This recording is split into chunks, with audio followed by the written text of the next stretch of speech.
tao po. Nandiyan po ba kayo sa loob ng malaking bahay at malawak na bakuran? Mataas na pader, pinapalikuran at nakapilang mga mamahaling sasakyan. Mga bantay na laging pulong ng pulong, wala namang kasal pero marami ang nagkabaro. Lumakas man lang ulan, iwanan butas sa bubong. Mga plating sara na hindi kilala ang totong at ang kanina'y simboli ng gatas na nasa kahon. Kahit na hindi Pasko sa lamisa ay may hamon. Sarap siguro manirahan sa bahay na ganyan. Sabi pa nila ay dito mo rin matatagpuan ng tao na nagmamayari ng isang upuan na pag may pagkakatao ay pinag-aagawan. Kaya naman hindi niya pinagkakawalan. Kung makikita ko lamang siya ay aking sisigawan.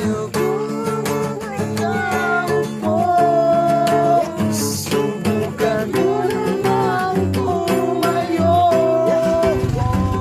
at baka magtanaw, at baka matanaw ninyo ang tunay na kalagayan ko.